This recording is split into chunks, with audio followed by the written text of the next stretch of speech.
Welcome to Flyover Conservative Podcast with David and Stacy Whited, where we break down current events and examine culture through the lens of conservative Christian values. Don't actually have one with me today, but I love newspapers. Love the feel of them, love the smell of them, like the sections. You got A1, B1, C1. Oh, this section, you kind of set you that used to throw the newspaper section aside. I had two paper routes for a number of years. Yes, you did. I love them. And as they've gone digital, they've sort of lost a lot of that feel and appeal, but it's nice. You get things up to date. I only have one notification on my phone alert that's allowed to come on, and it's from the Epoch Times. I get the physical paper from them. I love their writers. I love when they talk about the economy. I love every different section of it. That's the only, I don't have Facebook, Instagram. There's no notification. Zero notifications on my phone except Epoch Times. And I love them. I love their writers. I love getting to know a few of them. We've had quite a few on the show. Second time for today's guest, one of the most brilliant people and courageous at the same time to be able to articulate the most complex ideas in the world and put them in a way that goes from being foggy and hard to understand to like, oh, I get it. And it's tied to what can I do about it? Not just enraging me to engage me, but actually educate me in a unique way. He's got a brand new book out called Kill to Order. That is today's guest. This book's been endorsed by Dr. Phil, Mike Rowe, Dirty Jobs. Yep. That's pretty unbelievable. Robert Kiyosaki, wow. Rich Dad, Poor Dad. That's kind of covering the whole spectrum. Rob Schneider, comedian. You can do it. Yep. Famous conservative now. Rob Schneider. Gordon Chang, one of the most brilliant people on the planet. You've seen him on Fox News and read his books. Lee Smith. Just on and on and on and on. Jeffrey Tucker, also a writer for Epoch Times. Dr. Robert Malone. Just on. And I'm excited to get into this content. The book's not even available until March 17th, and you're not going to believe some of the things we're going to reveal on this show. And if we even get to half the questions I get, your brain's going to be blowing. I do want to do a little bit of a disclaimer. Some of the content we're going to get in today might be a little bit disturbing for younger viewers, maybe for older viewers. I know I'm an older viewer and slightly disturbed myself, but also you can't run from these things. You got to address them, and nobody can articulate them quite as well as a senior editor with the Epoch Times, host of the show American Thought Leaders. That's a great title. The best title ever. If you even remotely live up to that title, American Thought Leaders, and I think he's done over 1,000 interviews, over 1,000 videos on camera of thought leaders. And he hasn't even gotten to us yet. He still has a lot of talent on deck. He's not even gotten to. Super excited today to talk to Mr. Jan Jekielek. Yay!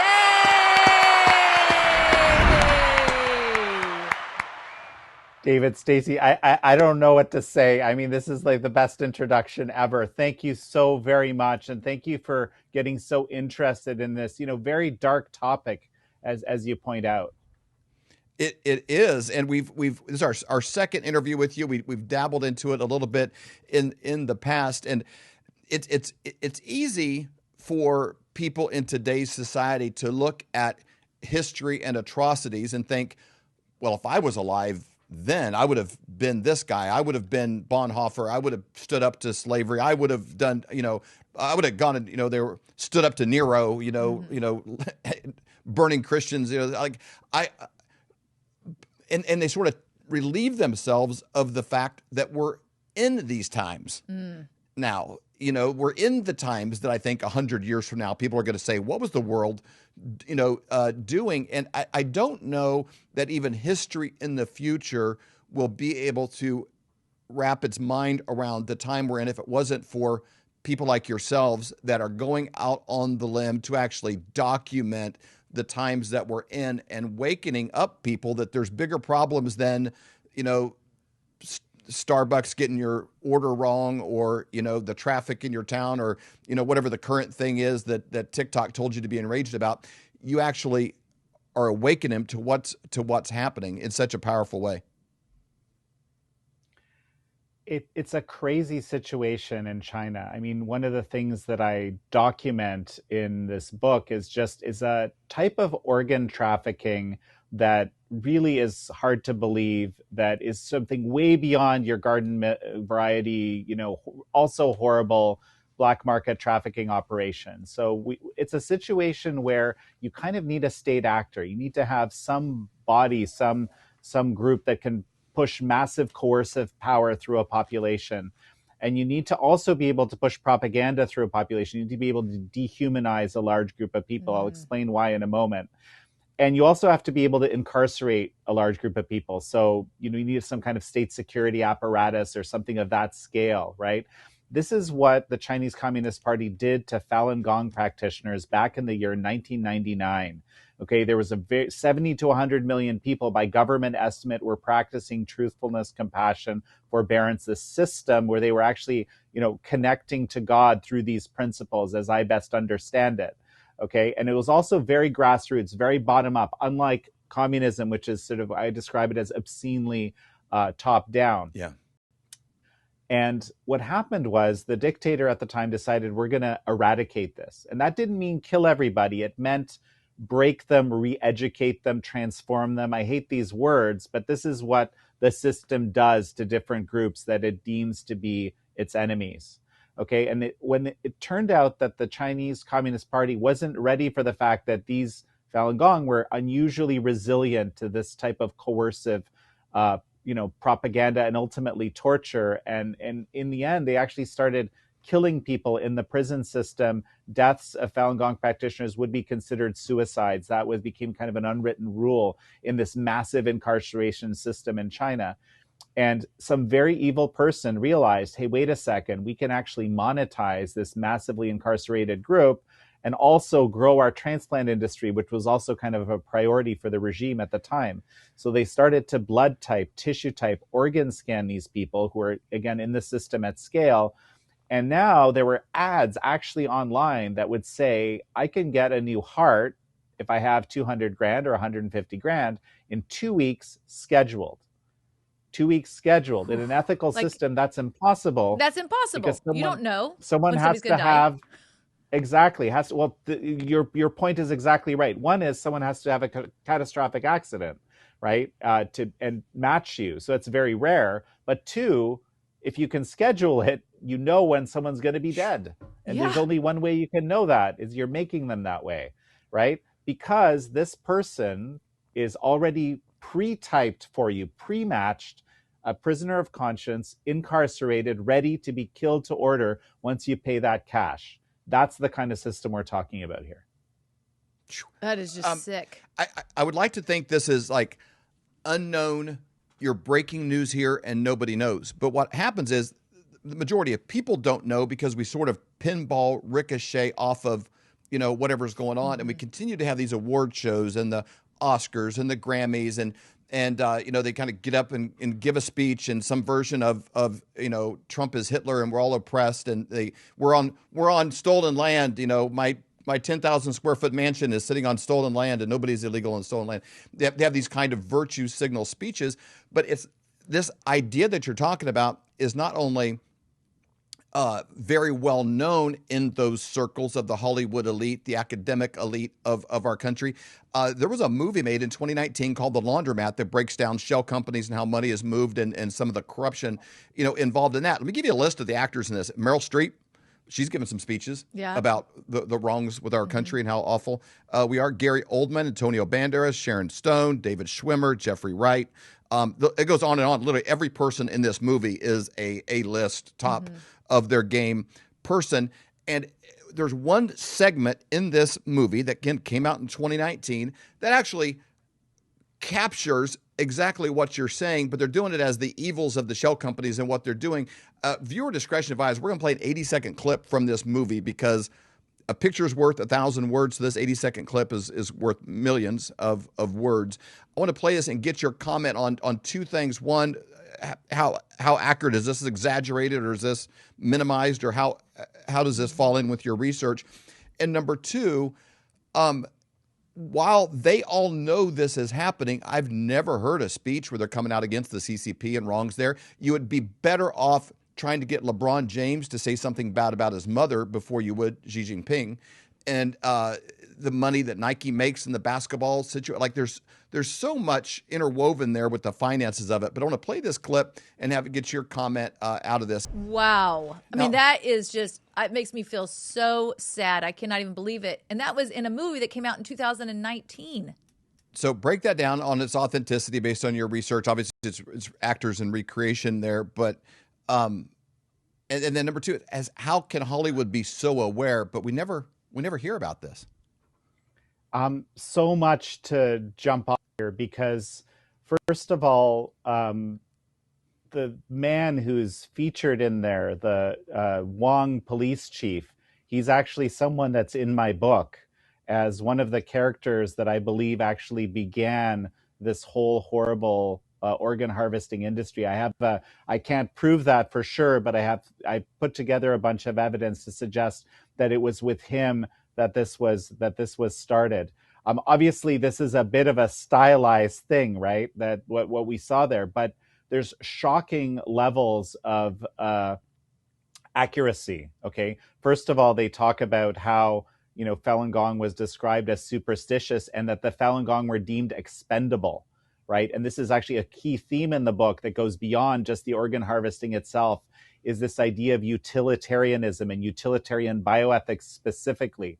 The CCP, when someone becomes a member of one of these black classes, if they decide that this group has been targeted for basically elimination or re-education or transformation. They started, by the way, with landowners. That was one of the first early groups, right? Because they could just seize people's land, right? And feel great about doing that.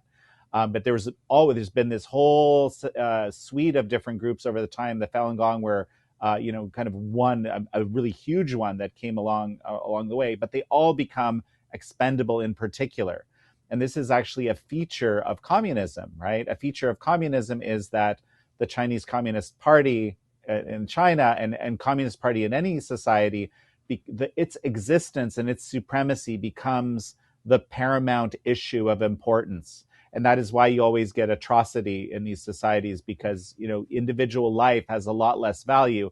And in particular, the life of the groups that have been targeted and dehumanized in this way through the state propaganda like the Falun Gong.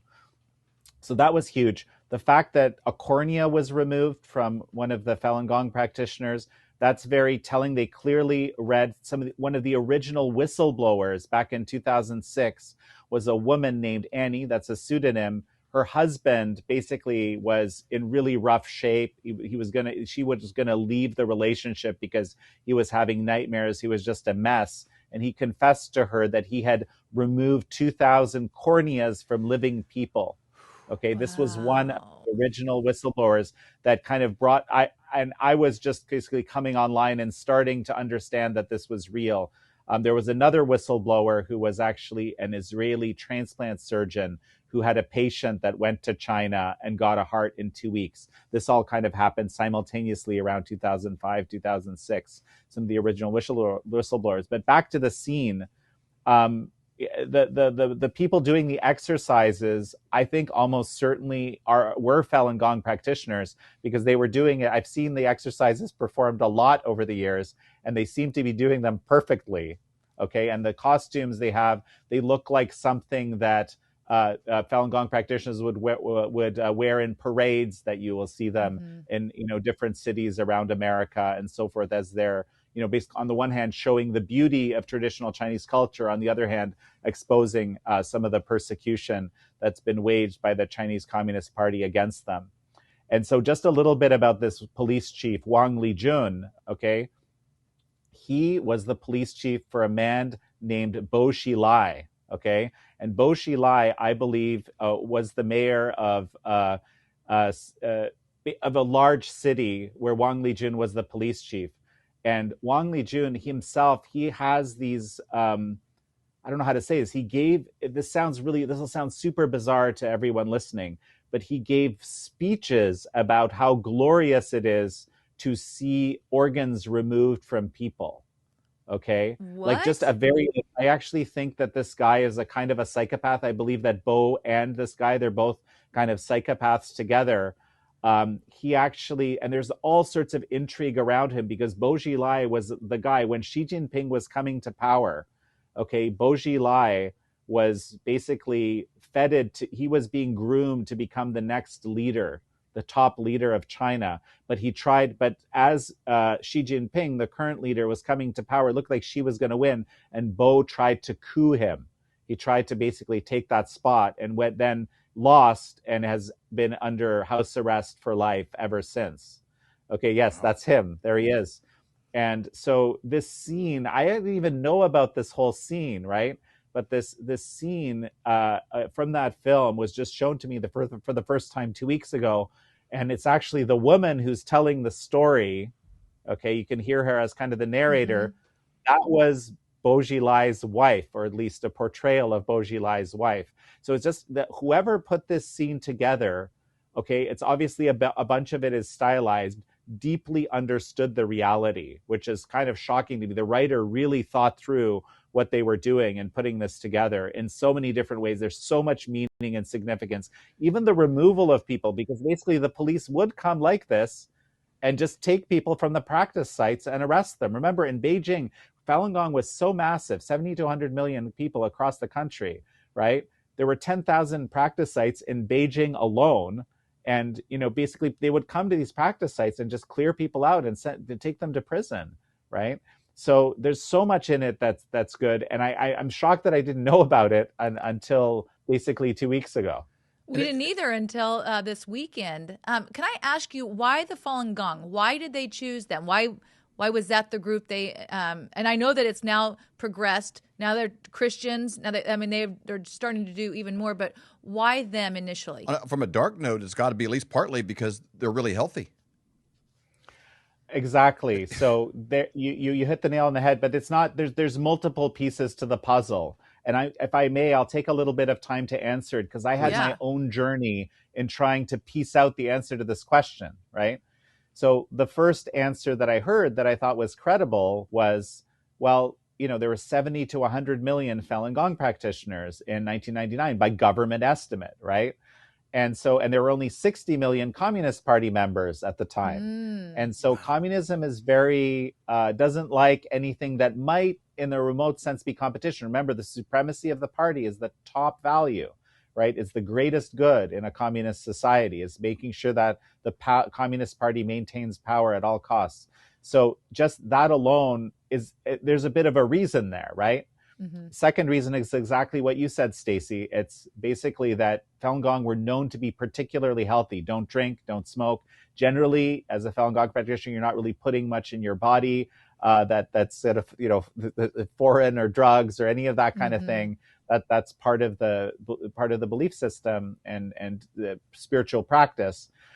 So there's that aspect. A third one, which I've only really kind of more lately realized, I didn't fully understand this, but people told me that, and this is well documented, that Jiang Zemin, who was the dictator at the time, was very jealous of Li Hongzhi, who was the founder of Falun Gong, who had the love of millions of people in China. And he was this dictator and obviously would never have that, right? And so that was and I, when I was younger, I never imagined that leaders make decisions based on things like this, right? Right. But since actually watching, the world unfold and getting a little bit older and wiser, I completely think that world leaders make decisions based on things like this. So I think that actually played a role, okay, in this whole thing. And but there's another thing, and this bears explaining a little bit, okay? Because Falun Gong is also very unusual as a system, very, very unusual.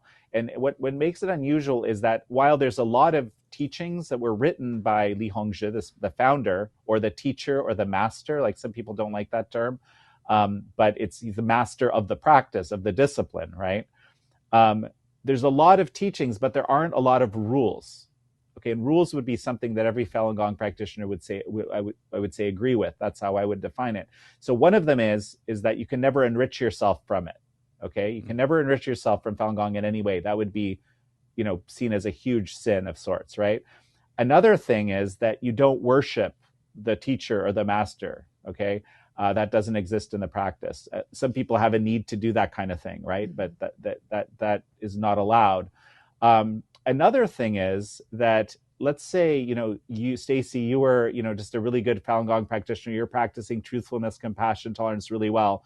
I'm going to just copy you. I'm going to emulate. I'm going to just copy you because why should I have to think about it if I think you already do it great? I'm not allowed to do that. Okay. I need to study those teachings and figure out how to live them properly. Okay, there's no hierarchy in it. There's no like a priest or something like this. So your path is your own, And actually, there's no roster, there's nothing to join, there's leadership. So what makes you a Falun Gong practitioner is living the teachings. And if you're not living the teachings, it doesn't matter if you call yourself one, you're not one. Okay. And what I realized when I thought this all through, I said, my God, two things, right? And this took probably, 20 years of understanding, kind of looking at all this. It engenders a huge amount of agency in the people that do it. Like, because why would you ever be a Falun Gong? I feel like, we, in our social systems as humans, right, we have all these structures that keep people as part of the group. Even if you go to the gym, you're paying, right? So you're kind of like, I should go to the gym because I'm paying, right? Right. But here, all those things are just really absent, or at least as much as humanly possible to be absent. And so, like, the people that were doing this practice were just doing it because they really felt it was important to them, right? And so a huge amount of agency being engendered, and a level of commitment, right? This is why I think they were very hard to re-educate and brainwash, because they were committed at a level that very few people are, because of the nature of the structure of the system itself, right? The people that stuck with it were doing it because they really wanted to at a very deep level. And so I think, in a way, wait a sec, if I wanted to create some sort of structure that could resist totalitarianism, right? I think this is it, right? And I don't know if they saw that at the beginning, because I didn't see it until probably 20 years in of looking at this, right? It didn't occur to me. But I think it would look something like this. If you had some sort of group or system or discipline that could resist totalitarian coercion, this would be the closest thing that might be effective, actually. So anyway, I think there's all these reasons why. It's a very long answer, but this is kind of my evolution in understanding it. So people that could actually resist what the CCP was doing, they're like, nah, I'm not going to participate. Mentally and emotionally. Mentally, emotionally, all of that. And so that was a major threat to them. It's a higher power takes the place in a communist societies. You have to either actually or performatively, and this is something I go into in the book. This is actually very important. Actually, let me build on this a little bit, okay? Because I think this is something a lot of people don't understand. People think if you don't believe in communism in a society, they'll say, well, in China, people don't believe in communism anymore. It's not communist, really. Okay? Whether or not people believe in communism is irrelevant in a communist society in a way. Okay? Because, of course, you'll have some people that do believe in it, okay? And genuinely.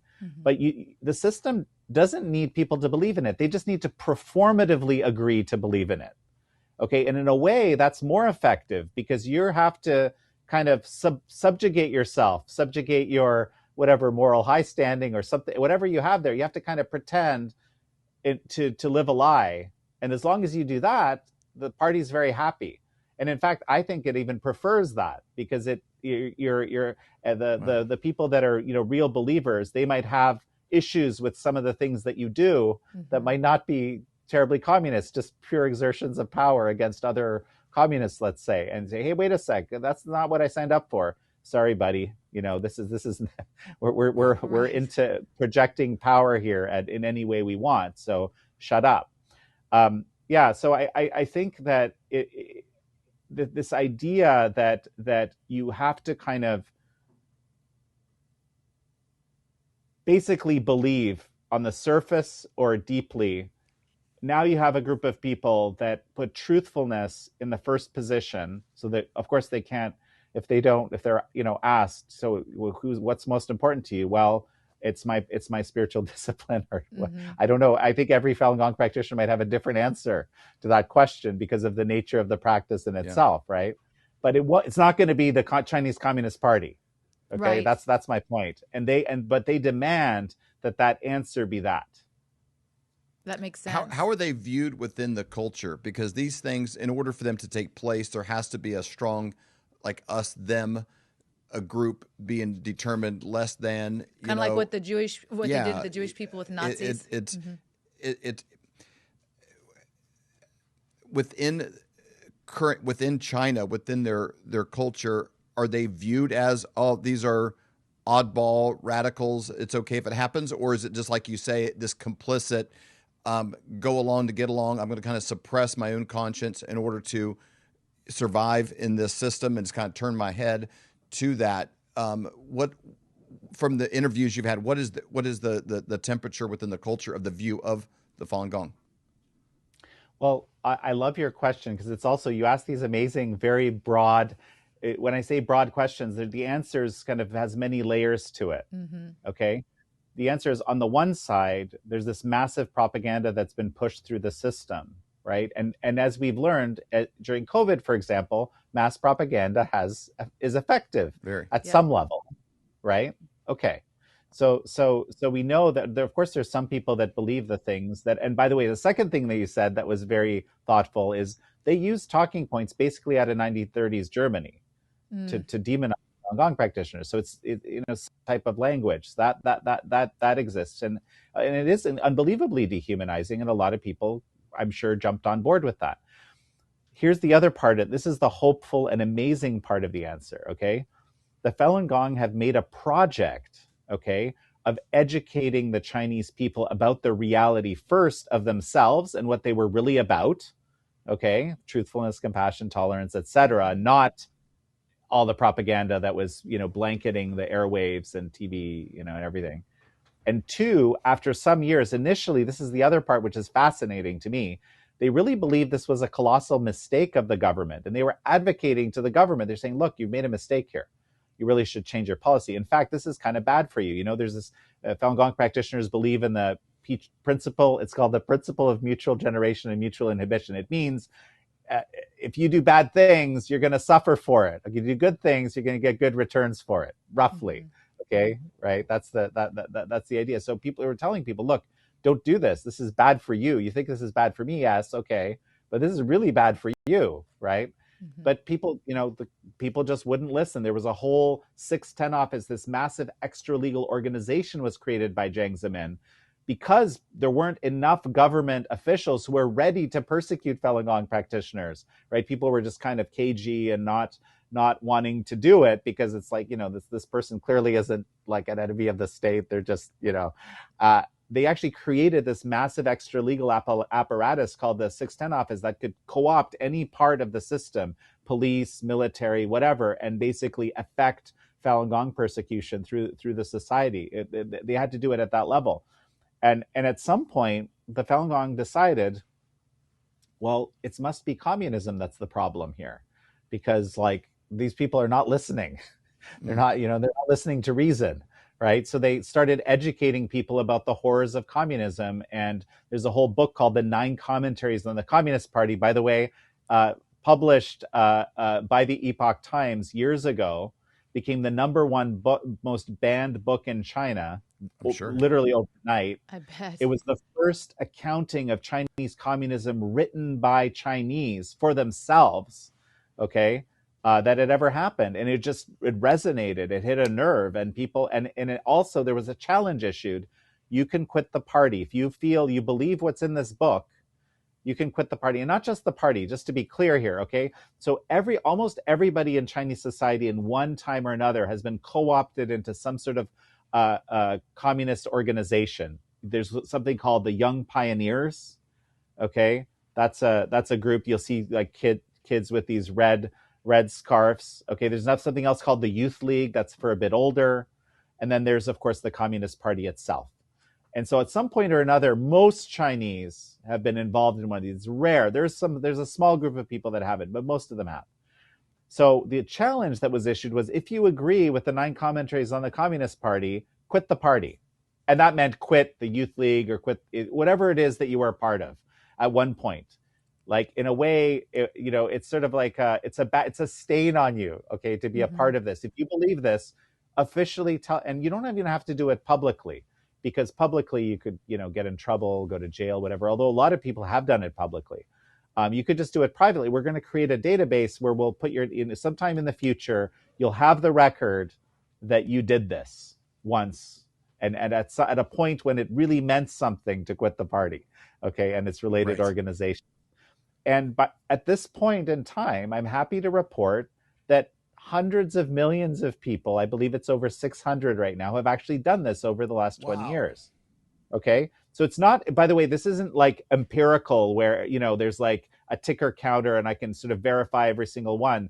The people that run this are absolutely never going to give anyone access to this database because they want to protect the people that are in there. So, the point is hundreds of people have made the choice internally to free themselves of this specter of communism, okay, if you will. And I actually think of it very much as a kind of a specter, as almost like it has a weird kind of, possession-like quality to it, where it makes you think unclearly about things, makes it harder for you to, I believe that our connection to God is one of the most important aspects of being a human being, right? Of course, some people may not believe that. That's fine, but it seeks to sever that, right? And people have just said, enough. And so, the effect of all of this behavior of people, the Falun Gong practitioners educating their fellow man. There's some states, and Freedom House actually documented this some years ago, right? There's some states where actually the persecution, even though it remains one of the most egregious in the world, right, of any group, it lessened in those states where some police just said, you know what, I don't see any Falun Gong around here. Wow. I'm just gonna walk, because at some point there's persecution fatigue, right? Yeah. Especially when these people keep coming to you and saying, hey, look, this is bad for you. You think it's bad for me, it's bad for you too. Do we want to live in a society like this? No, we don't. Do we really? Anyway, so it's actually the largest civil disobedience movement, arguably, in the world right now. And it's all happening very quietly, one-on-one, mostly, people giving posters, DVDs, materials, this evidence to support the claim of communism being the thing that you need to rid yourself of. And indeed, in a way, Kill to Order plays a role in this too, because I believe that this organ harvesting industry is the perfect lens through which to understand communism, okay, especially in communist China. And I do that through all sorts of different angles. And I think one of our biggest problems in the West is we don't, my subtitle, right? The true nature of America's biggest adversary. We just don't understand the true nature of the system that the people who are, we're cooperating with in various ways are practicing. And if we did, I'm not for someone to sever all ties. I'm not into this isolationism stuff. I don't think there's any future in that. I think we do need to so-called engage, but we need to do it with the understanding of what that other side is capable of and how they think about us in this crazy utilitarian way, where they're happy to see, all sorts of individuals perish if it helps the party in some way. Because we've obviously been on the show, we've talked to you several times. Our slogan here at Flyover is wake up, speak up, and show up. And I know that you have a part in your book where you actually talk about things that people can do to make a difference. Because this might be a wake-up call to people. Maybe they're like, man, I had no idea that this was actually happening. And they're infuriated. And they're like, what do I do with this? What can I do to make a difference? Can you obviously get the book? That's extremely important. It comes out on March the 17th. Exactly. It's very important. And not just for you, but give it for other people too, so they're aware that this is happening. But what are some things that you can maybe share on the show today that people can do to make a difference? Well, I think that awareness is the number one thing. I think we can take a chapter out of what the Falun Gong are doing in China and actually changing society step by step, slowly and admittedly in that crazy society, right, for the better. Mm-hmm. I think that, so at a grassroots level, of course, yes, killtoorder.com. Thank you for I saw the link keep popping up. That's fantastic. That goes directly to the Amazon site. It's amazing, actually, that there is a bit of a movement being created around it, because we're number one in communism and socialism today. We're number one in Asian politics today. Yes. It's actually, and we're still 15 days out from publication. Wow. So, let's drive that. Let's make it a bestseller. Let's now raise awareness through this. Let's make sure, for example, that the Falun Gong Protection Act and the Stop Forced Organ Harvesting Act, which are two pieces of legislation that have unanimously passed the House of Representatives. I think there was one dissension between the two bills, okay? The Senate, if they get brought to the floor, those bills are passing. This is the most nonpartisan issue you can possibly imagine, right? And what do? Well, the Falun Gong Protection Act, it says it protects a lot more than Falun Gong. Anyone who would be basically used as fodder in this horrible industry, right? It says we're not going to participate. It's American policy to not be involved in any way in this issue. And by the way, there's all sorts of ways which I document in the book about how the U.S. can reduce or totally end its complicity in this, because unfortunately we do have complicity. For example, we train the surgeons, some of them. Right. Okay, we shouldn't be training Chinese transplant surgeons given what we know, right? That's crazy, right? Yep. Like there's just so there's all sorts of stuff like that. These two pieces of federal legislation also sanction for life people involved in this.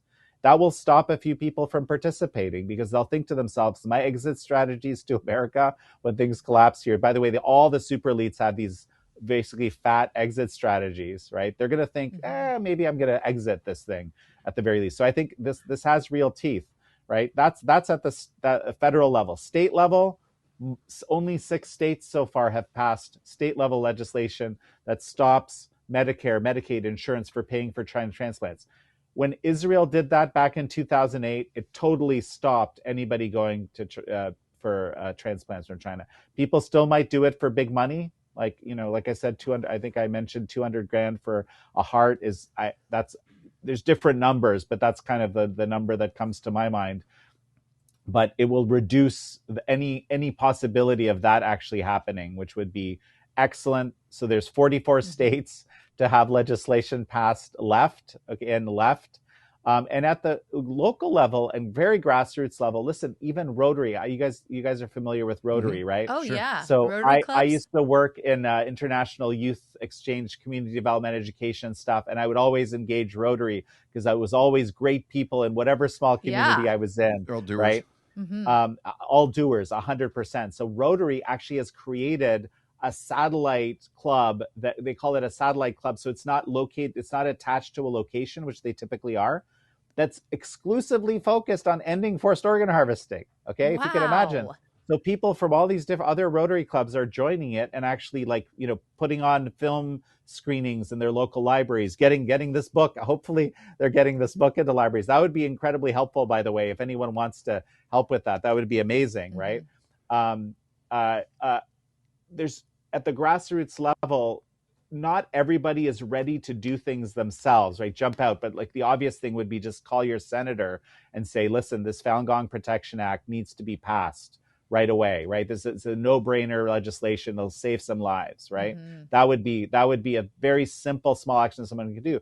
But even if you're not someone who is just sort of does those things personally, you jump in to do it, you can just get in with your local Rotary. And in the US, Rotary is really neat because you don't have to be, in many other countries, it's sort of business leaders and so forth. But in America, it's very open, it's very democratic, and almost anyone can join that really wants to contribute and make a difference. So I would say that's a huge route. I mean, this is something that I've only recently discovered, and I'm thrilled that they're doing this because it creates this sort of a grassroots kind of also an opportunity for a movement.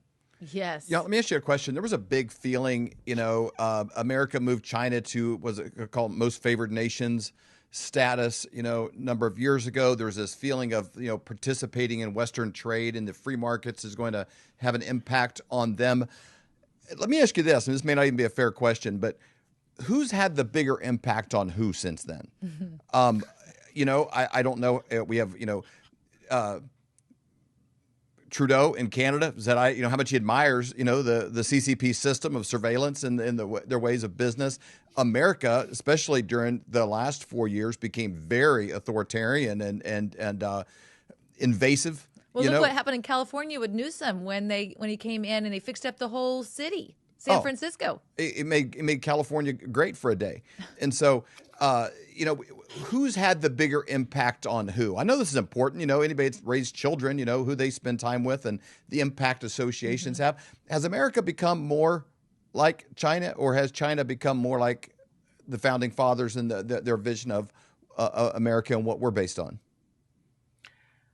This is one of the big tragedies. When I first started working on this issue back in 2005, you really couldn't find people that didn't deeply believe. I mean, I found a few, okay, but that didn't, Republican, Democrat, it didn't matter, right? That deeply believed that by putting a lot of money into China, we were going to liberalize China.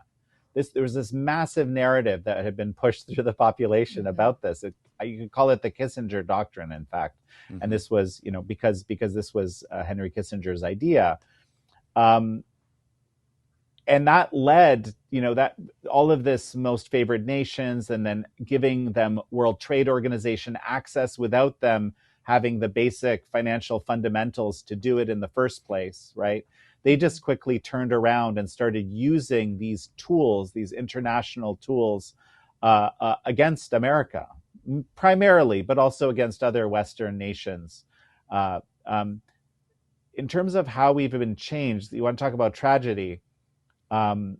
We've had 2 organ systems decertified in 2025 because of systemic violations of the dead donor rule. And so if you can imagine, right, Here in America. Here in America, in China, every transplant, basically, there might be some exceptions, but they're not significant in numbers, is a violation of the dead donor rule. Okay? Like basically, people are killed to order. In the US, there's been a bit of a push actually to soften up. There's always a lot more demand than there is supply for organs. So there's been this push to kind of soften these dead donor rules. But when we have this engagement, and you hit the nail on the head, David, with this, right? When you have this engagement, someone's changing someone, right?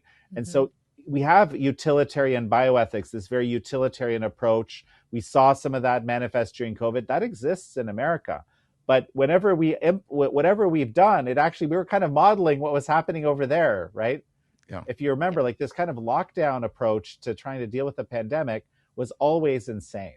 It always didn't make any sense, but it's precisely this zero-sum totalitarian mentality that a communist regime has. Remember, they took it to the next level. They welded people into their homes. It wasn't enough to chase after people on beaches and stuff, which is what we did over here. Right. And I think our leaders admired it. They're like, right? Oh, that's a move. I know. That's a move there. Well, some, okay, but also it was a social mania. And this is why the power of propaganda, this is again, like you can push weird ideas through societies and some people start believing them even without, like this idea that you're going to hurt grandma if you don't play your part, right? See, it's like it always appeals to our better angels, right? Even though, of course, that wasn't true. Right. But a lot of people were like, you know what? I don't want to hurt grandma. I'm going to play my part, right? Without thinking it through very much. And that's, so, again, something that we really need to get back to. And I worry that we've also been influenced by their, sort of indoctrinaire education system, okay, which is, I think one of the problems in ours.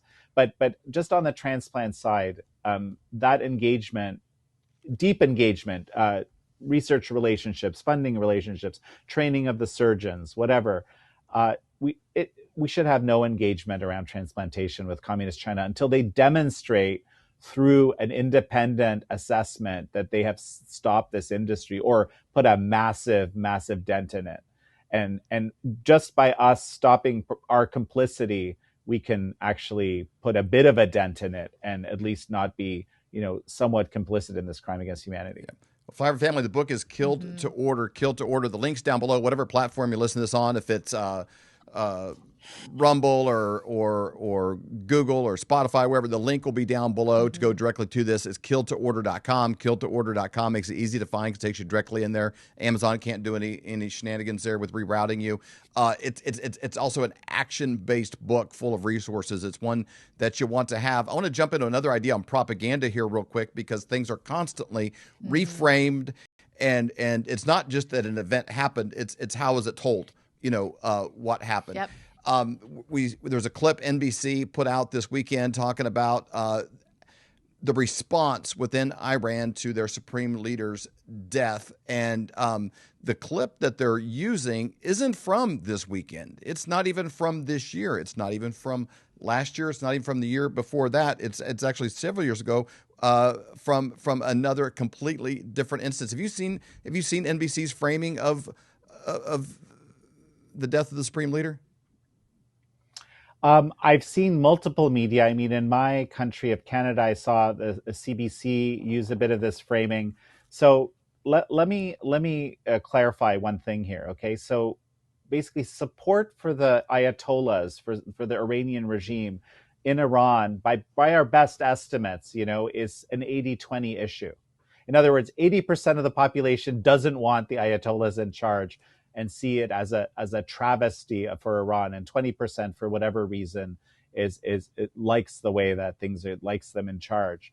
So it's grossly misleading to show people, primarily people mourning the Ayatollah, because really the reality is, for the vast, vast, vast majority of people, it's a kind of a liberation, or at least it's the death of someone who caused untold suffering and destruction. Absolutely. For a very open society back in 1979. A society that was in many ways very Western already, not entirely, just to be fair, of course, right? But on the road to these kinds of liberties that we enjoy in the West. But mainstream media continues to drive. Makes no sense. They keep driving a nail in the coffin of trust. It's like a husband that's been caught cheating 3 or 4 times, coming home regularly with lipstick on his collar. It's like, why do you keep making this worse? You're already not trusted, and then you keep giving more reasons to not trust you. That's kind of what tends to happen there. There seems to be a lot of celebration here in the United States. There's clips going around from LA to New York to Miami of people doing the Trump dance and different things, like just celebrating this has happened and hope for the nation that they love and possible freedom coming to it. But that's not the narrative that's being shared by mainstream media. If it wasn't for X and Elon Musk allowing that to be, a fair, everybody can post, on there, I don't know that people would even have a glimpse of actually what's happening if you're depending on mainstream media.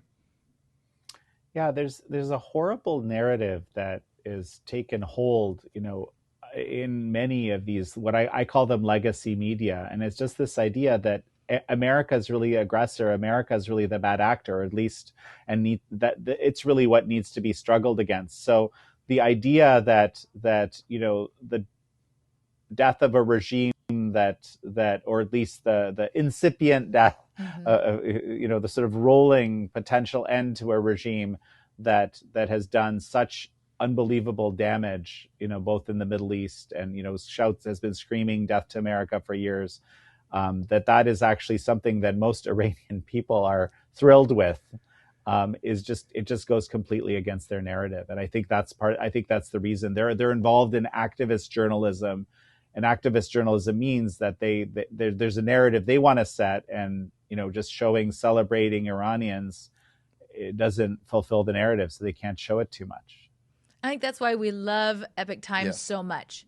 Like when you're getting news from you all, like we know that is accurate, it's not biased, and if the information is phenomenal. Like David said, it's something that comes up on our phone as a notification. We get the newspaper. And we love to listen to you. At least transparent in their bias. Yeah, there you go. I love that you by the way, I love that we're your only notification. I don't even have that. I should have that. I mean, you're like, this is what a fantastic endorsement for our media. And no, I'm thrilled to hear it. Well, you don't need the notification either, because a lot of it you created. Yeah, like, that's true. Ding! Oh, look what else I said. Yeah, there you go. That's great. Go ahead. What were you going to say, Jan? Can I invite you? Well, I would like to invite you to our book launch, which is coming to Kennedy Center. It's amazing. Kennedy Center has decided to, as part of its own Millennium Stage programming, to basically run a conversation between Rob Schneider, who's become a big kind of supporter of ending this forced organ harvesting industry in China, and myself, on March 16th, 6 p.m. in a large room, which there's a lot of space to invite people. You just got to RSVP to kind of claim the tickets, claim the space. And we're going to have, a very serious conversation with hopefully a little bit of dark humor. We're just figuring out how to navigate this properly, but it's going to be huge. And I think it'll also, if we can really make this a big event, that can drive a lot of energy in seeing this ended. And by the way, the first 1,000 people in the door are going to get a book too. Oh, I love that. How do people register for that? A day before publication. So if you want to participate, go to killtoorderevent.com, killtoorderevent.com. And that'll take you right to the site where you can RSVP. There's also a kind of a VIP mixer in the afterwards if people want to participate. We have to kind of cover some costs for Kennedy Center for that. But basically, we've got the space. Whoever wants to come, you're in.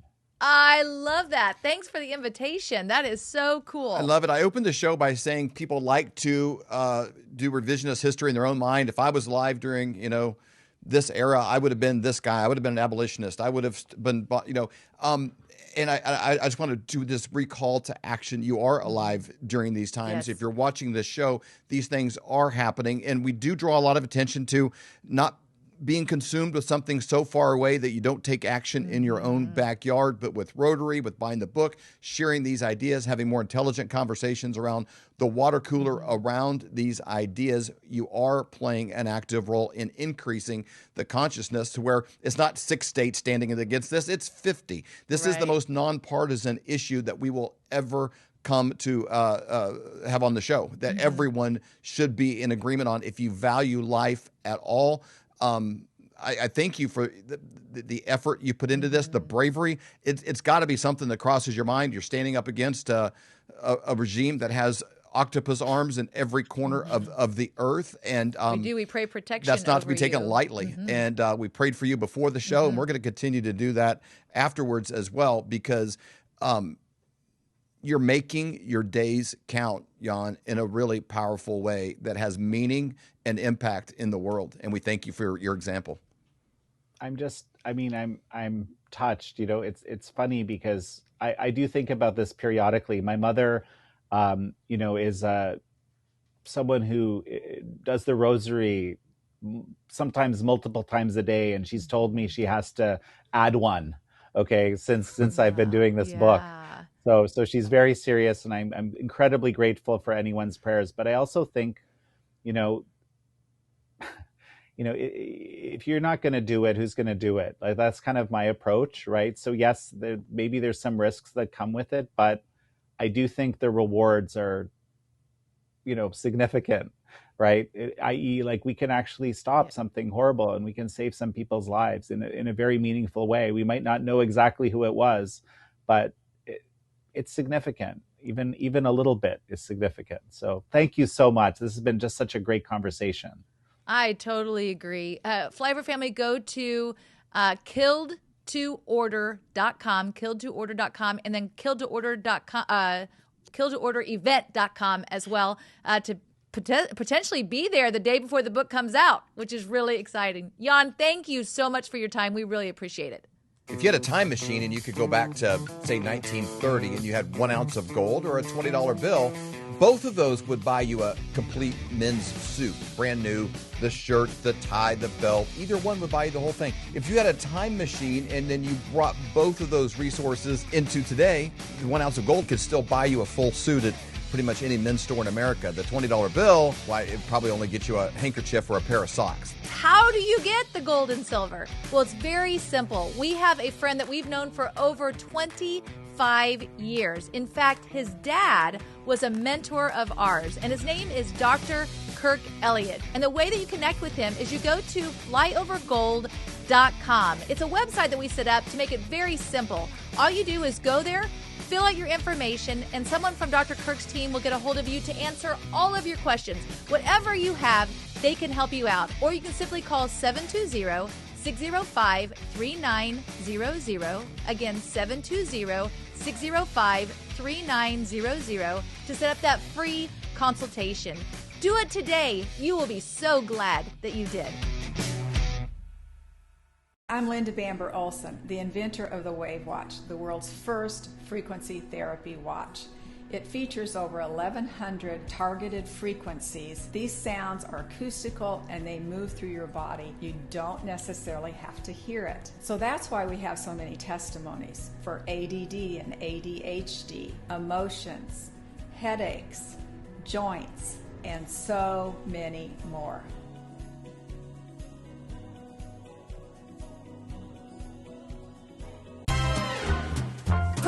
All right, Flyover family. My name is Avery Whited. I'm the daughter of David and Stacy. I'm just moving in, so I had to get an order for my pillow and get the things that I needed. So let's look inside. I got some My Pillow towels, kitchen towels. I got some of their Giza sheets. Now, I've never actually been able to use them, but I've heard amazing things from my parents about them.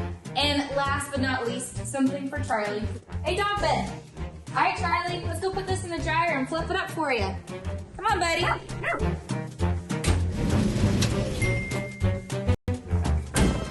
Nice and warm and fluffy. Perfect for my little guy. Come here, Charlie. All right, if you want to get your own products, go to mypillow.com and use promo code FLYOVER to save up to 66% off.